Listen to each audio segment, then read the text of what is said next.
Welcome everyone. I'm going to start from scratch. Welcome everyone to this webinar.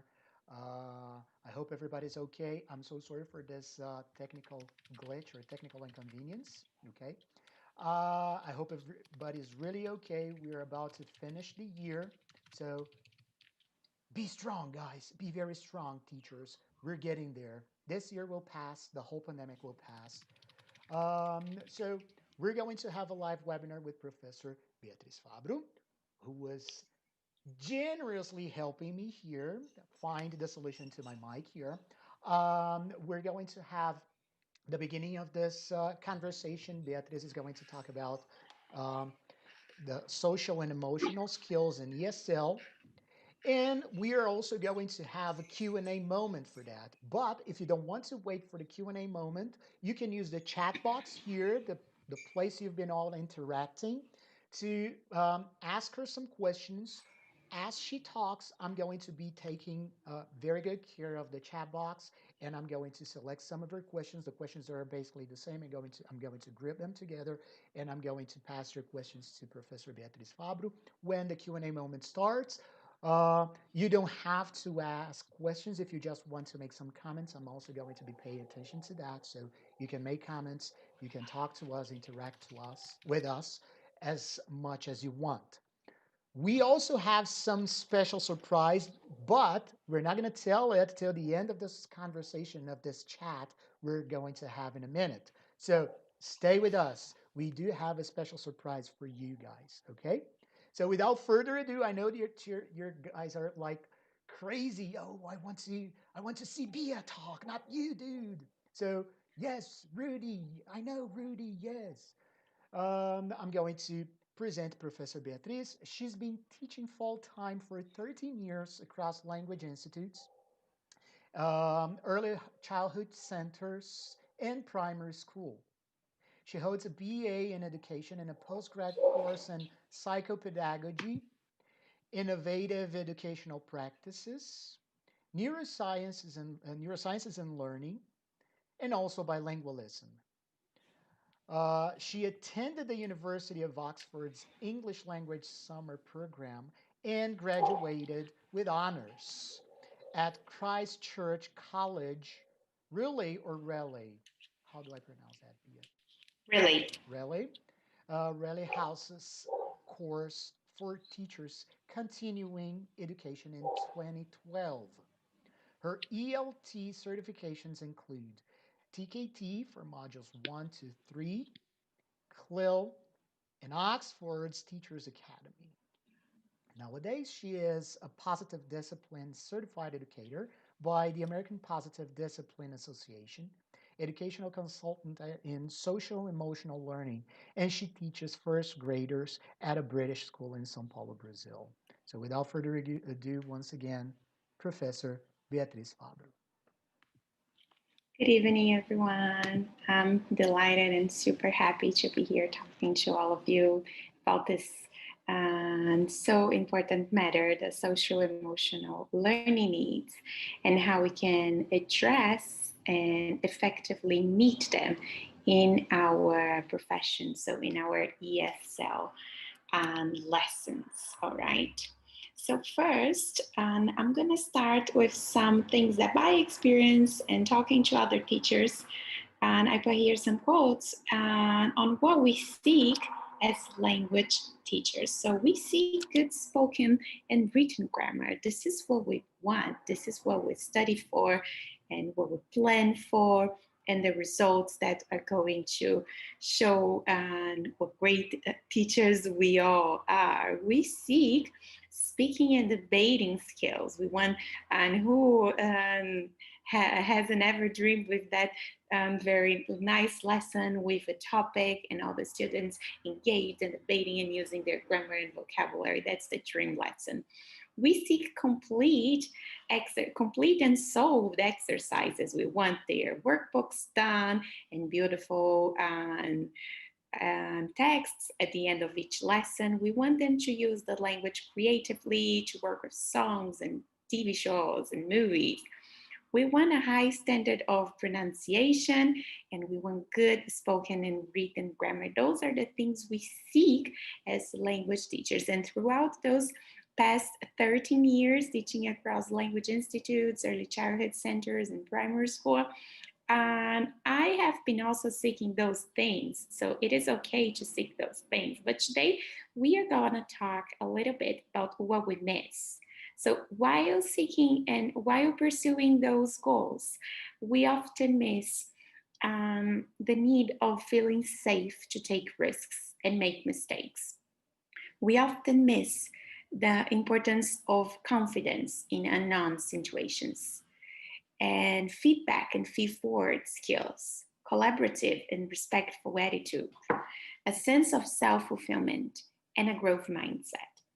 And we assume that our students should get to our language lessons with those things already set and already ready on their minds. So those things are 100% downloaded in their minds, and we just need to seek our language purposes. But that's not the reality. And during 2020, we have learned how important the social and emotional skills are in order to achieve the academic goals. So this is what this webinar will be about. We are going to discuss the importance of those social and emotional learning needs in order to achieve those goals. It's undeniable that they will need, at the end of a language lesson, they will need to know grammar, they will need to have a high standard of pronunciation, and they will need to know the language. That's why they are there with us, right? But first, we need to look at things we are missing, and we should never assume that those things are ready and fully developed. When they enter our lesson, our classroom, their little minds, no matter how old they are, teenagers or toddlers, their little minds are our responsibility, and we shouldn't assume those things here are ready when they are not. So what's the missing piece? How do we connect the social and emotional learning skills to my language lesson? And above all, how do I find time to do so? Students have to Maslow before Bloom. This is going to be our motto for the webinar. We are going to look at two very important and I think broadly known theories about human needs, Maslow's and Bloom's. Okay, and we are going to learn how students need to Maslow before they bloom. So don't worry, teachers, they will bloom on their language learning. It's not a waste of time. You are investing time when you bring social and emotional learning skills and activities into your language lesson. They will bloom, but they will not only bloom as language speakers, they will bloom as human beings, as citizens. All right. So first, let's look at Maslow's hierarchy of needs. Everything starts with the physiological needs. So all human beings need food, water, warmth, and rest. And this very basis of it cannot be fully developed, and things cannot be okay even with adult learners when they are tired and overwhelmed and they need to learn a new language and achieve fluency under pressure during a pandemic, working from home office. This rest and warmth and comfort is not there. So how do we expect all the other things to be also okay? The safety needs, when you feel that it's okay in the environment you are, you feel safe. Belongingness and loving needs. You have relationships, you have friends, you belong to that language institute, you belong to that school, that teacher really cares about me, not only about my spelling mistakes, but also about my grandma who was sick. STEAM needs prestige and feeling accomplished. So, not only feeling accomplished when you are in advanced language level, but in the very beginning, when you get that vocabulary that was so hard to get, you feel that you've accomplished something because your teacher has that positive attitude.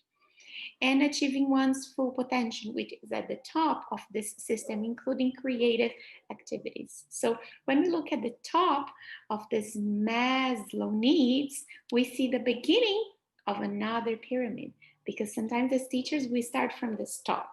We want our students to achieve their full potential and use their grammar fully and perfectly and be very creative with the language. But what about all the other things?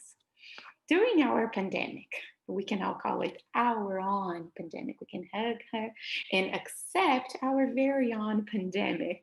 If we look back at it, to our students' physiological needs, are their basic needs being met, such as food, water, and sleep? Do your students and their families feel safe and secure from COVID-19? Is there anyone in the family and the household who's sick or in the neighborhood? Do they have health insurance? I know those things are things that as teachers we cannot change, but we can be part of, we can be supportive, even though when things are not under our control. And love and belonging. Do your students feel a sense of belonging to their family, friends, class, school, and community, even when they are when they are apart, when they are not together in school twice a week or every day?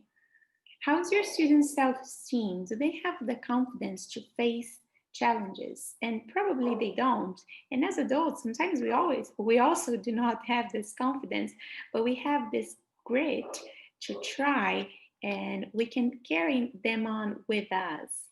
And now your students can meet their full potential when they get to the top of the pyramid, self-actualization. Okay, so remember that the quote at the beginning, our motto is they have to Maslow before they bloom. Okay, now we are going to look at bloom. And as language teachers, I think you're all very familiar with bloom, because this is our dream student at the, at here at the bottom of the pyramid. Remembering, we want them to remember what we teach and not teach the same thing and over and over and over and over and over again. We want them to remember what we teach, but how can they remember, describe, relate, tell, and find this grammar content if they didn't achieve the top of the pyramid? Remember, when you get to the top of Maslow, then you can start blooming. See, we have red here, the self-actualization, and red on the bottom. Okay, so now we can start blooming after having developed all those skills, and they won't be developed from one day to the other. It won't come out of the blue. You will need to plan and make choices of your time. So do I need to invest time on it? Is it something that matters to me? And not only if the student's going to succeed this term, being my language student, but as a citizen, as a person, is it something I care about? So this is a choice you could make.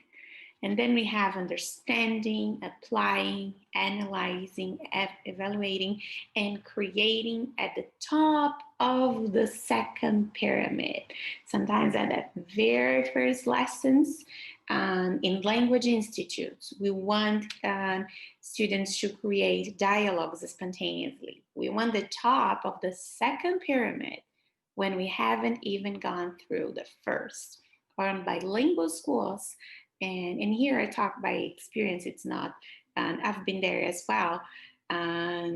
We want the kids to speak two languages and to draw and to try to write and to take risks at their very first month at a bilingual school, when we haven't met all the needs and the blooming pyramid, and we haven't even gone through the needs in the Maslow pyramid.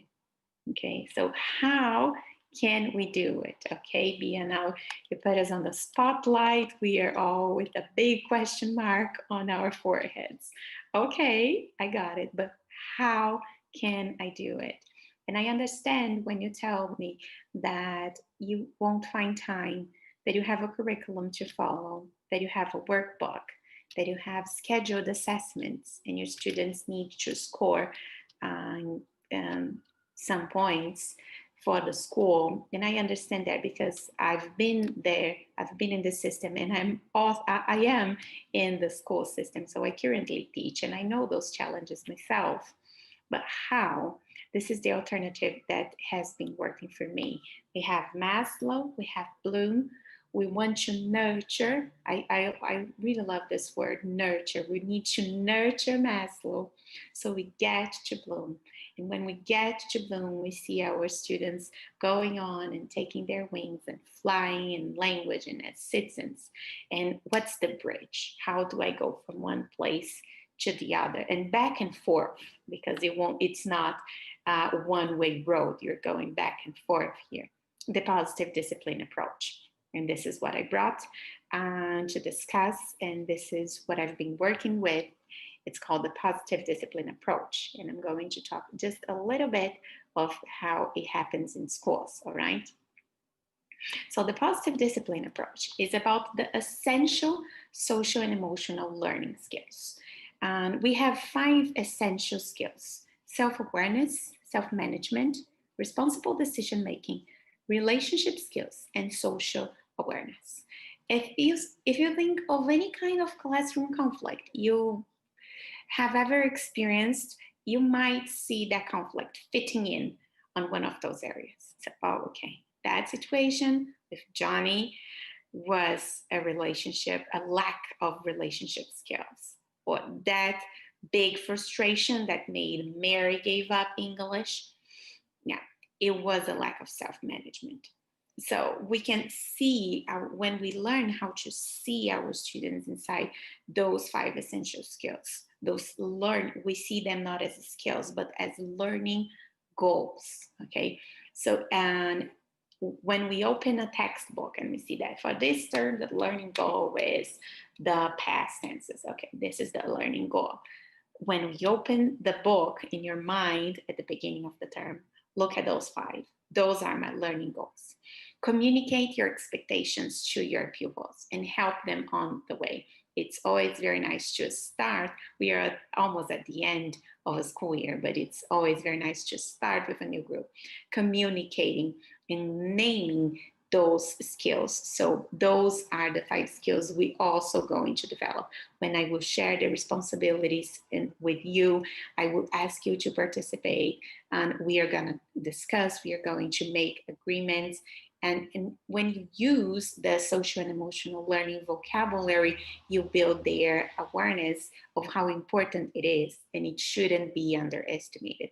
So their emotional skills shouldn't be underestimated. Their mental health shouldn't be underestimated. They are valued. They have a voice in your lesson. And also, another very nice tool of positive discipline is encouragement instead of praising. Because if we only communicate through praising, through well done, good job, and we're done, we get in this loop, endless loop of good jobs and well done, and we find ourselves with nothing more to say to our students, so nothing different to say.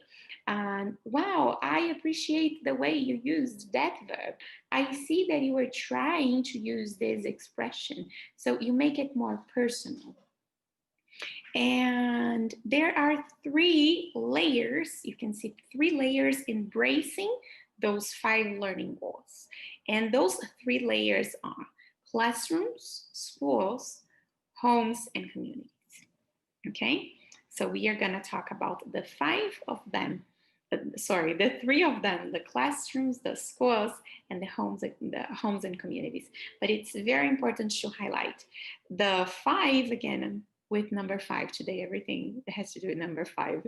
So with those very 5 important tools of the positive discipline approach. First, connection before the correction. It could be a behavior correction. It could be a spelling correction. First, connect.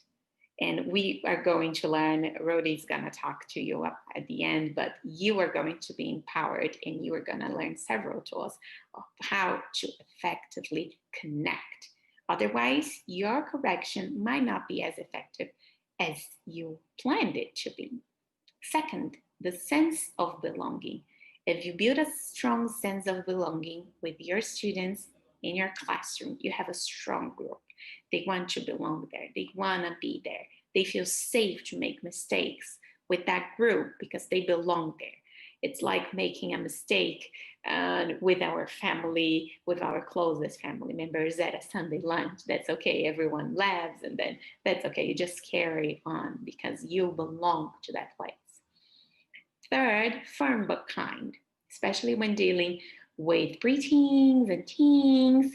Sometimes we do have to be firm concerning behavior, concerning participation, and also addressing responsibility. So it is your responsibility to do your homework, but kindly. And we are going to learn tools of how to do it kindly and not do it for the pupil. So if Johnny does not do his homework and I immediately call or email mommy, so mommy, could you please, no, Johnny that didn't do his homework. Where is Johnny's responsibility? Have I even given him the chance to be responsible for his own learning? Am I telling him how important it is to be responsible about himself? So those are the things we are going to discuss further on. For shared responsibilities, yeah, Johnny's story. When you share the responsibility with the students, that it's not just because you are the teacher and you have a more advanced level of language than your students, that they do not have any responsibility towards their learning.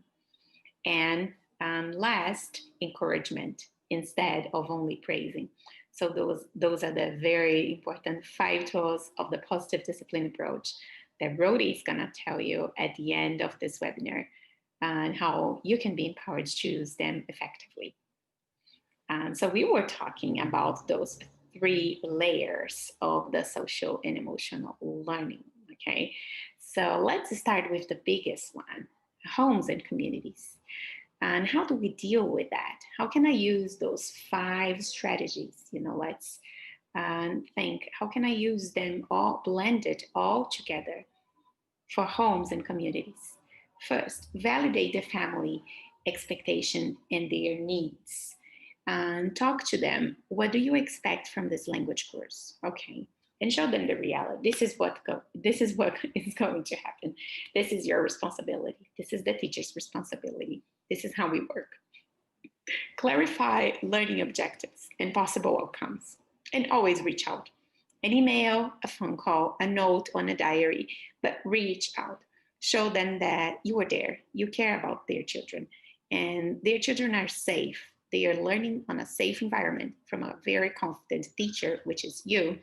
And they are going to learn. And not only the language after this webinar, they are also going to learn the social and emotional learning skills. So life skills, citizenship skills, and the language. Let's go to the next layer. Schools. Highlight the importance of social and emotional learning to your leaders. I've been there. I've been in schools where social and emotional learning was neglected. So they couldn't care less until we had issues. And when we have issues, people start caring about it. But wait, you do not have to have an issue to start caring. Think of it. You do not have to have a heart attack to start taking some vitamins and have a better diet and exercise. You can do it now and avoid or get a smaller chance of having that heart attack. So dealing with having the social and emotional learning into your classroom is like taking a vitamin pill daily. Okay, it's for the best, and it's something you can do to avoid things in the future.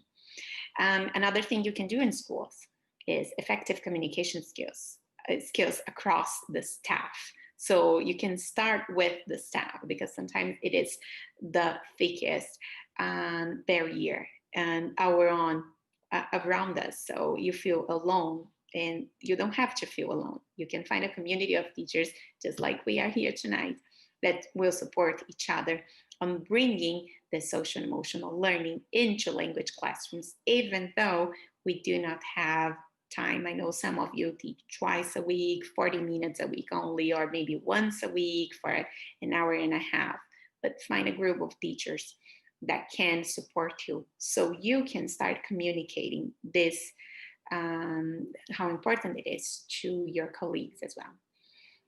And if it gets to that point, and I hope so, you can start developing a school policy that assures support lessons, help desks, financial aid, and counseling. Those are the 4 pillars of, let's say, an admin section of the school that helps and fosters the development of social and emotional learning needs.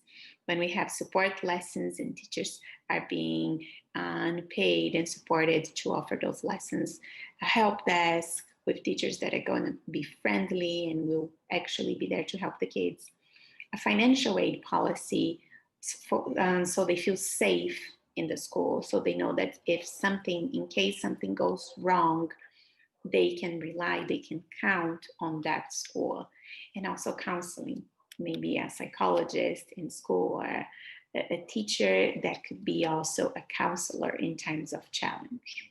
And let's go to the smallest but more important layer of this circle, our own classroom, okay?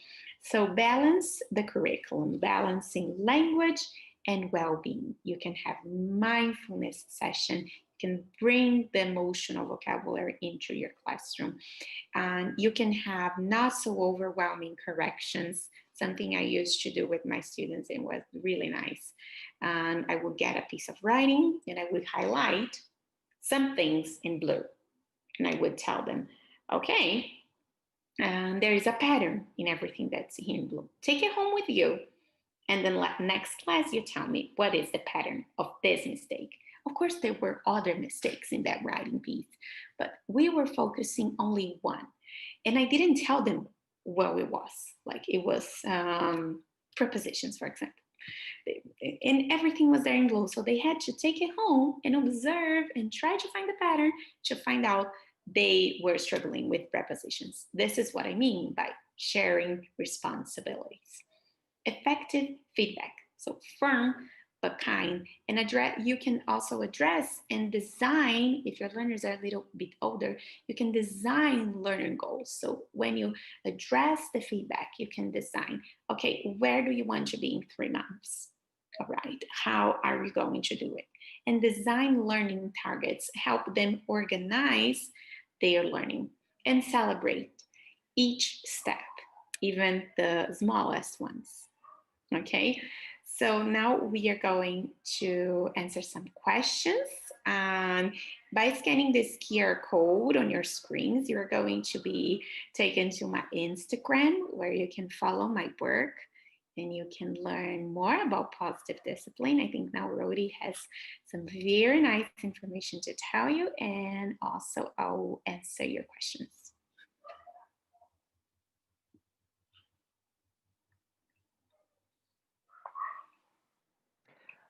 Okay, Bia, thank you so much. Thank you very much for this very informative and very interesting webinar. Yeah, we do have some questions. I would like to start with a question, actually, if I may, actually. Sure. Okay. Bia, could you just do me a big favor? Could you just stop sharing the screen for a while so I can make everybody big here? All right, Sure. so now everybody's big here. Great. So, Bia, I'd like to start asking you,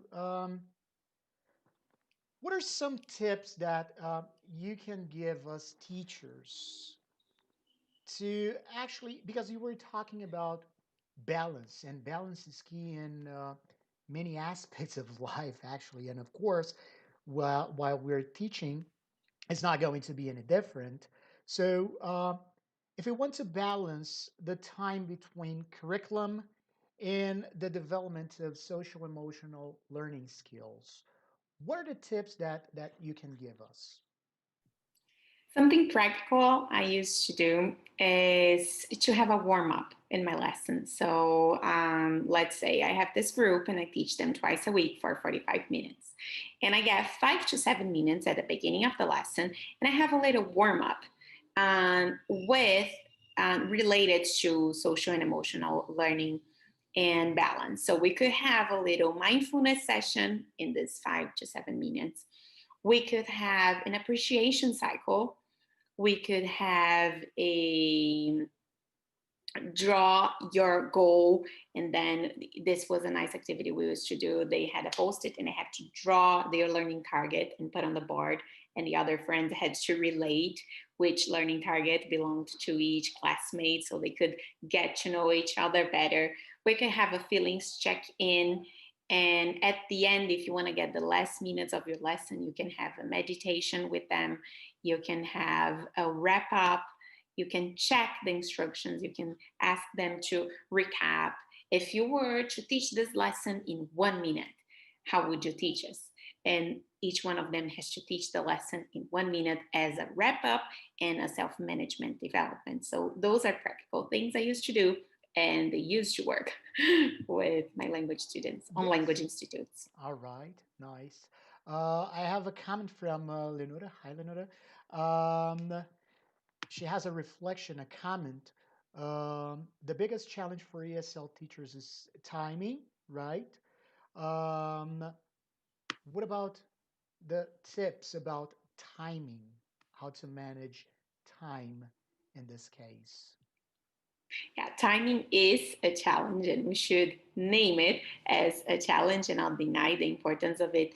And what I used to do with those groups that I had little time with was setting apart, depending on the group, twice a week, every 2 weeks, or once a month, a special class in which we would do something related to their emotional development.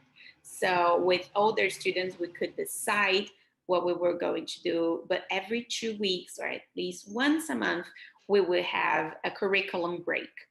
And I actually called that a curriculum break.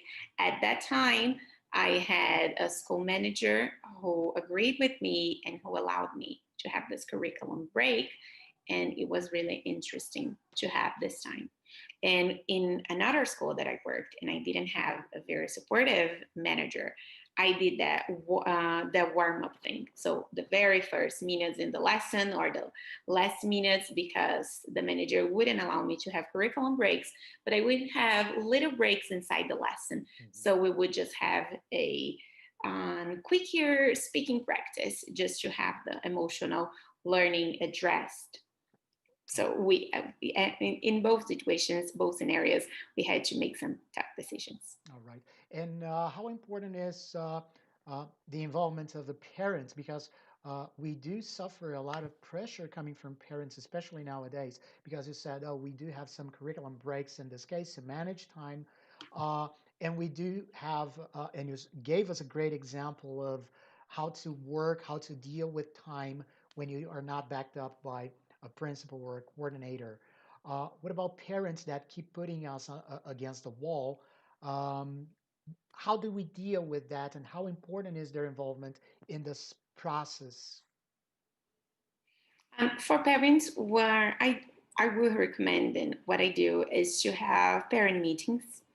Depending on the profile of where you work, you can have group meetings or individual ones, but sometimes group meetings work better, and where you can address how important it is to balance the curriculum and the emotional well being. You could also bring examples of things you have been doing, and parents like evidences. So if you show the evidence that a kid that is more confident will do better in a Cambridge exam than a kid that is not emotionally well, they are going to be on the same boat as you. You just have to show them the evidence. So bring them data, schedule a meeting and bring them data and examples, and they are going to agree with you. Okay. Nice. That's my tip for Yes, parents. yes, great, great. One more question, Abia. What about the evidence? I mean, of course, it's not something that we can easily notice whether our students are progressing with social and emotional skills. What are the evidence? What are the signals that we have to pay attention to actually check if they're progressing in the development of these skills? We are going to see that they are more, first, they are more confident. They accept feedback and they respond to it. They know how to communicate with other kids and other students. They know how to debate and discuss topics that they might not agree with, but they know how to discuss those topics very respectfully using a second language. So they're not only using the language, but they are using respect. They are being respectful and mindful. They are going to be interested in seeing things from a different perspective. And when they have a short paragraph on the textbook about food waste, they are not only going to look at the new vocabulary as the book says, but they are going to try to imagine how it is to live in a situation where you need food, but you know that food is being wasted somewhere else, and you're going to try to engage. We see that the evidence of healthy social and emotional development is community action. So when you see community action in your students, it's a good evidence that your strategies are working. Not only a big community action, but remember that in your classroom, the 5 of you or the 6 of you there, or the 40 of you, you are a tiny community. So if you see that students taking an action towards the community for the benefit of the community, it's an evidence that you are doing a good job. All right, nice. We have a comment from Salah Taim. Thank you for the question and the comment, because it's a comment slash a question, and I'd like to use this comment to ask a question as well. He's saying that, don't you think it's a little bit demanding from the part of the teacher to actually teach the language, be responsible for the language, and also be responsible for identifying the psychological needs of our students? And now my question is, um, how can we actually uh, be very attentive to both things? Because apparently these two areas are not necessarily walking hand in hand. Because if we pay attention to the language, we have textbooks, and we have to pay attention to curriculum and the psychological needs. Then we have to focus more on the students, on our learners. Based on his comment, how do we balance these two things? I agree with you. It is very demanding. But considering that we are going to teach in a new decade from January on, and a decade of a generation coming from a social trauma, as teachers, we need to be equipped with those strategies. I know when we signed up for college some years or a few years ago, we we weren't expecting that. We were expecting to teach a language and to teach beautifully, and that's it. But things have changed, and as teachers, we have to go with this flow. So our students will need us to see, or at least to try to check in their social and emotional health. If you do not know what to do with a specific psychological need, at least you were there to see, to notice, and to ask for help. It's very important that there is someone in that school, in that young person's life, to see and to notice that something is not okay.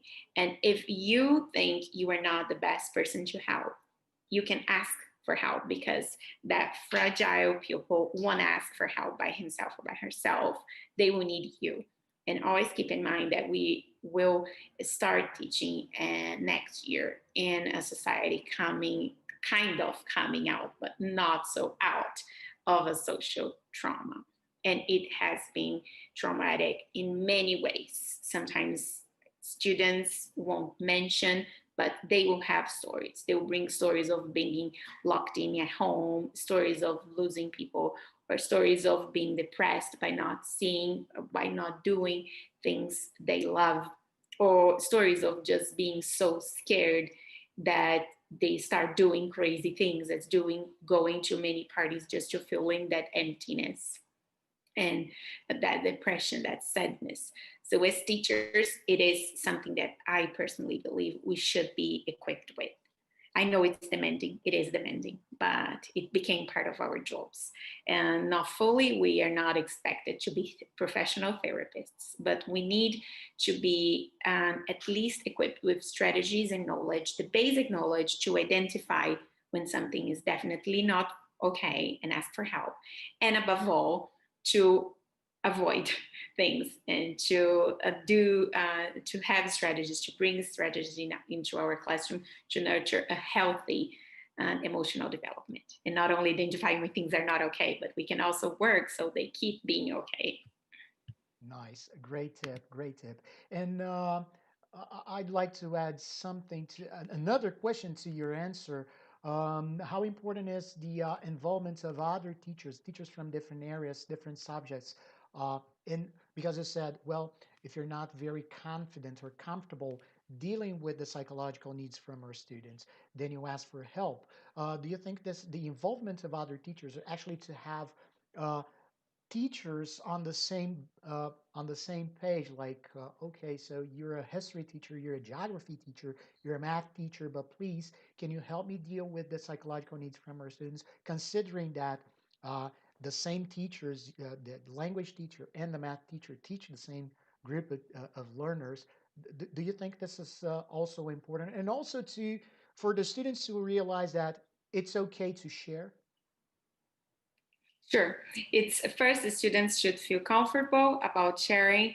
And if by any chance you noticed something, but you do not think it's okay to ask the student, like, "Are you okay? Has your aunt died or not?" Because there was an aunt, who was sick. No, no, no, no. You won't ask that, but you saw that something is different. You should have what I call a teacher squad. So everyone should have a teacher squad, some teachers that you can count on our school. If there are 20 of you in your school and 3 of you are highly interested in social and emotional development, the 3 of you should get together and look at those students. Okay, so we shouldn't expect the change to come from the school directors or managers. We can start a change as teachers, and then we can show, again, as we do with the parents, we can show the evidence of our strategies to our school leaders and hope that we can spread the importance of it to other members of the staff. But it's always better not to work alone. Nice. And I think this is related to one of the other questions that we have for you about the school's culture, because especially here in Brazil, we have people from different countries, but here in Brazil, uh, de dealing with social and emotional skills is something relatively new. It's we didn't talk about that up until I don't know 5 years ago. 5 years ago, this is not the talk of the town here in Brazil, and now it is. And many schools are not there yet. They're still learning as well how to deal with this, how to have the group of teachers prepared for that. Not only the group of teachers, but the entire staff ready for assessing our students when we have this kind of need. Of course, you've just mentioned, okay, so we can start changing the culture of our schools. But what if the school is very resistant? What if the school is really not there yet? What can we do to actually spark this and encourage, and not only encourage the school, but also to motivate other teachers and then, of course, the entire school, and tell them, look, this is really important. This is something we have to address. First, is not to use a judgmental talk when addressing the important, because some resistant and true traditional schools might hear you as judgmental. When you see, they will understand that, okay, this teacher is saying that nothing here works. It's not that we're saying that nothing works. We are bringing something in that is already happening in other schools and that is required of the current school system. So everyone has to do with it. Everyone needs to meet this criteria. And if you are familiar with the Brazilian BNCC, you will see that it's there. It's a kind of a law. It's in an official document by the government. All schools should have a social and emotional development policy. So it's not you that are saying such and such to your school manager. It's on the official documents. And if they want to start from somewhere, they could start by reading the official documents, so they believe in you and they start trusting you to lead a change. Nice, very nice. And going into positive discipline, um, how often can this be used by teachers with language learners? Of course, you mentioned minutes ago that it's also important to have some breaks because we do have some content we have to cover. But how often can we actually use this positive discipline with our language students? Okay, so remember that a positive discipline is this big bridge to help us go from one place to the other. The positive discipline is an educational approach based on relationships. So there is positive discipline for families, for parenting, and for schools. It's gonna be 100 years old soon, so it's gonna be positive discipline birthday. They just got famous here in Brazil in the last 15 to 10 years. Okay, and it's not often used in language schools because it's not widespread in Brazil yet to get to language schools. But we do have positive discipline really present in some public schools in the north of Brazil. We have a very strong team of educators there, and a very strong team of educators here in the south and southeast regions in bilingual schools. What is nice about positive discipline is that it's systematic. So when you come to a course about the positive discipline approach, you will learn a theory, but you are going to learn tools. So I will use this and this and this tool with this and this objective. So it's not only a philosophy or an idea of how we think things are, but how we can actually do things. Alfred Adler was he was a very important mind for positive discipline, and he started working with Freud and Jung, but then the three of them split, each one in a different area. And Adler's theory takes us to a point where we look at a problem and we do not spend 100 minutes trying to figure out the cause of the problem, but we look at a problem and we try to mend it and to make the subject better after the problem. So this is the approach. It's really interesting, it's really practical, but it's not widespread in language institutes. What is good news for the teachers who are listening to us is that it's highly valued by headhunters. So positive discipline educators equipped with positive discipline tools have been hunted by headhunters in school. So it's a very nice thing for you to have on your resume. For sure, it certainly is. Bia, we have a question coming from Elizabeth Velasquez Guevara. Thank you for your question, Elizabeth. She's asking um, between going for the content, helping a student with the content, linguistic content, and the psychological needs, the linguistic need and the psychological needs. Um, which of these two should we focus on to help our students? Okay, Elizabeth, I'll tell you a story from one of my own students. So he got to a school, he was moving from a different country. He didn't speak English or Portuguese because I teach in Brazil. He spoke another language, and he was really frustrated and scared. He was 7, really frustrated, really scared, and started being aggressive with the other kids. And definitely he wouldn't learn or be there for any language class, any kind of class. He wouldn't be there for any task because he was so frustrated and lost and scared for being in a new country, in a new school, and started being aggressive. This is the resource he started resorting to.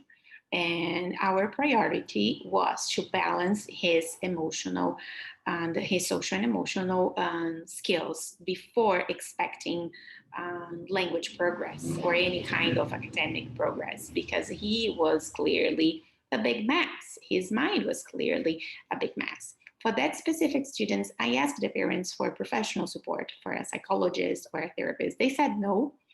And they said that it wasn't important at that moment.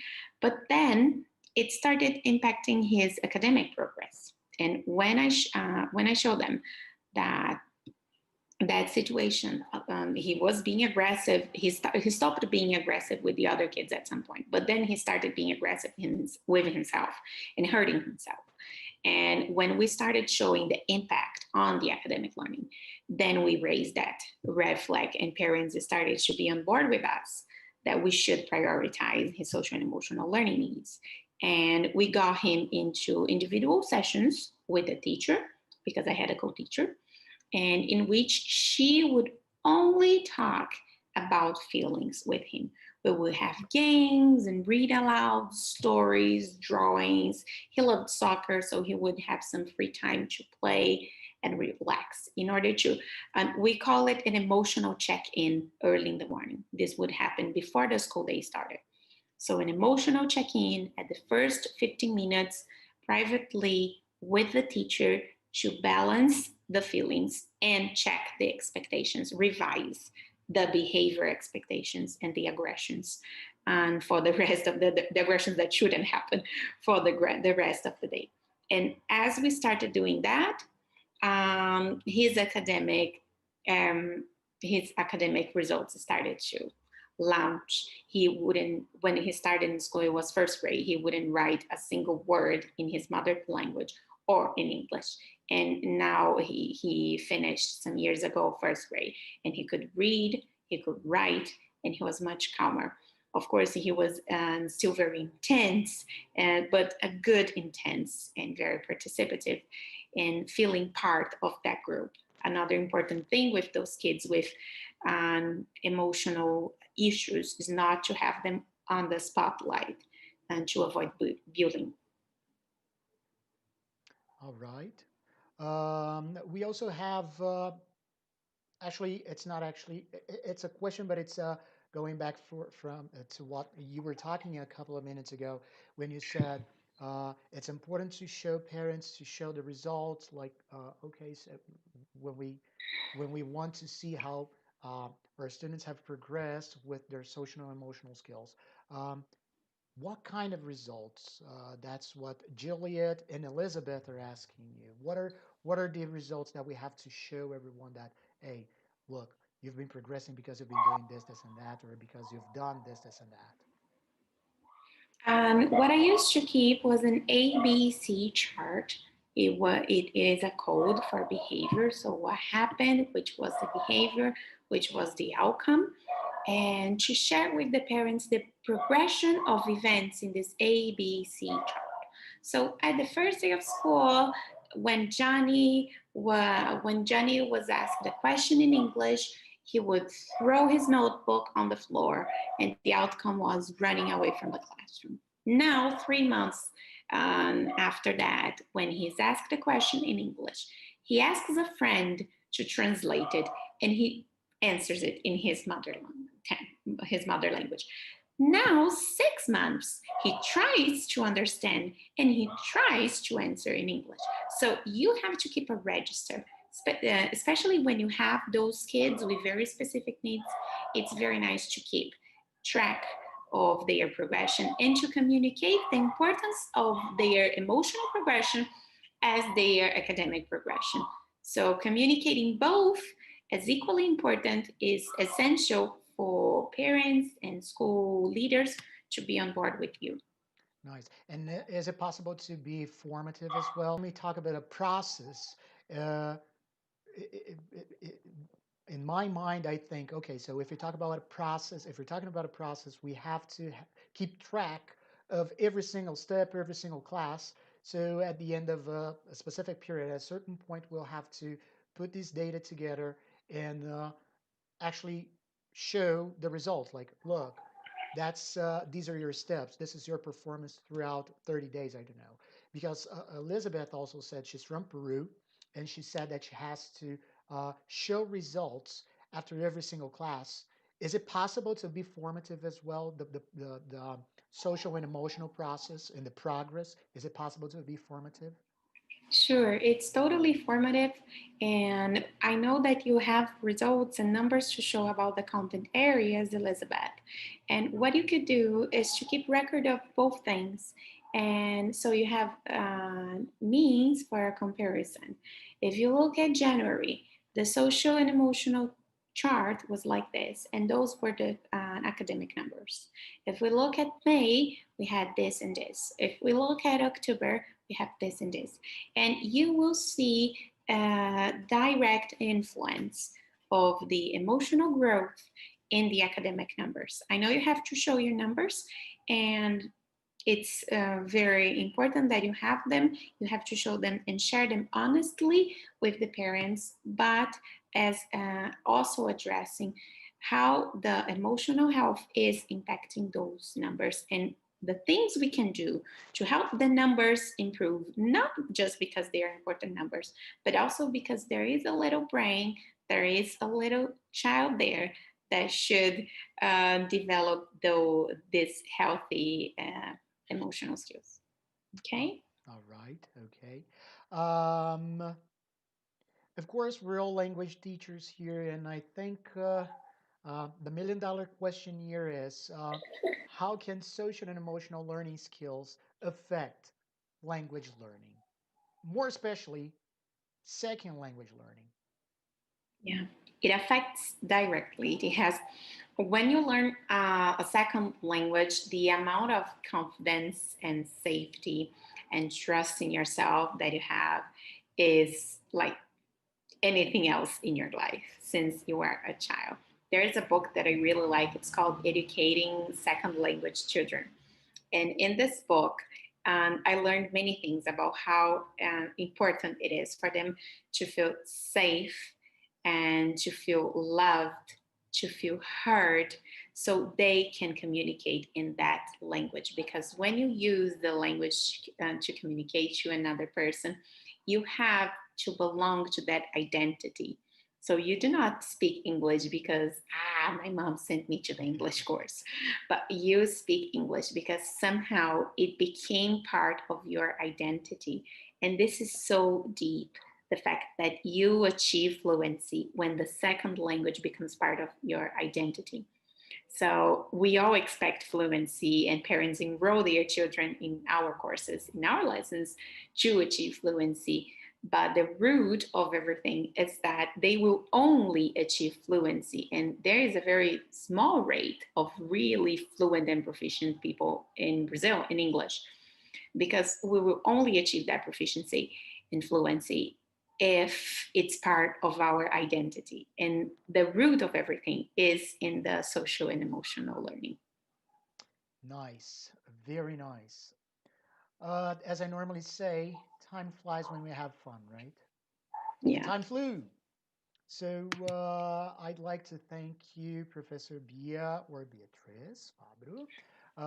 This was really nice. I hope you guys enjoyed as much as we did. I had a great time here with you guys. But before we leave, I told you we've been telling you since the very beginning, even before when you couldn't hear me, I was telling that we prepared something very special for you. And what's very special? Well, Bia, we have a course, right? Yeah, we do. Today you only had a little bit of a lesson, but we are going to have a huge course where you are going to be at the end fully equipped to develop the social and emotional learning and skills in your language lessons. You're going to be fully equipped to do so. Exactly. It's a 15-hour course. And you can register for this course right now on www.mattielloconsultoria.com.br. But wait, actually, don't do that yet. Not yet. Because as of tomorrow, all you guys who have signed up for this great webinar, all of you, only for those who signed up, okay? You guys are going to receive a voucher at, for 10% off. So everybody that signed up for this webinar, you're going to receive in your emails tomorrow, okay? So check your email boxes tomorrow, you're going to receive a 10% off voucher, so you can use only in this course. And this voucher is going to be valid for 30 days, okay? So 30 days, you can use this voucher up until January 11th. Yes, January 11th. I'm not good with numbers because I'm a linguist, so numbers is not with me. So 30 days, you can use this voucher for 30 days. You're going to receive 10% off. And this course is going to be online. So, Elizabeth, you're in Peru. Yes, you can take this course with us. Actually, with Bia. She is the expert. She is the expert on this. I'm just a linguist, okay? So if you're in Peru, if you're in Argentina, wherever you are, guys, you're able to actually take this course. And not only this course is not going to be asynchronous. This course is going to be synchronous, meaning that you're going to be live with Bia, Professor Beatriz, uh, to ask questions, to interact with her. Basically, the same format here. You were talking to her, but actually during the course, you're actually going to be face to face ish, to talk to her, to ask her all your questions. We do have it. She prepared actually some great activities for you guys. She prepared a fantastic spoiler, just a little bit. She prepared some activity in which you're going to develop a project. I don't know. It's with her. She's responsible for the course. So once again, guys, don't sign up for the course quite yet. Wait till tomorrow. You're going to receive a voucher, a 10% off voucher for Professor Beatriz uh, course on social and emotional learning skills. Okay, guys, thank you so much. Professor Bia, thank you so much for this webinar. I loved Thank it. you so much. It was great to talk to all of you, and I expect to see you next year in the big course. We're going to have a detailed and practical approach on the hows. So, how do I do that? Why? The hows and the whys we are going to learn in this 15-hour course. It's going to be long enough for us to get to know each other and for you to feel confident to address those needs in your lessons. Yes, Professor Bia, thank you so much. This course is going to start only in 2021, in February of 2021. Okay, so the moment you sign up for the course, you're going to receive the start date and all information about the course. So once again, it's going to be a 15-hour course with Professor Bia. Tomorrow, you're going to receive a voucher of 10% off for this course, valid for 30 days. Thank you so much to all of you guys who have joined us here, asked us questions. If I missed some of the questions, I'm so sorry. You can follow us. I don't know if it's readable, but you can follow us here at Mattiello Consultoria on Instagram. Bia also has her Instagram account is at, Bia, please, at. At Disciplina Positiva da Peaceful, I'm going to put the link on the chat so you can follow it. Yes. So thank you guys. Have a great rest of week. Hang in there. This year is about to end. Okay, guys? And we're going to make it. Everything is going to pass. Have a great week. Bia, thank you so much. Have a great week. Bye, guys. Bye, everyone.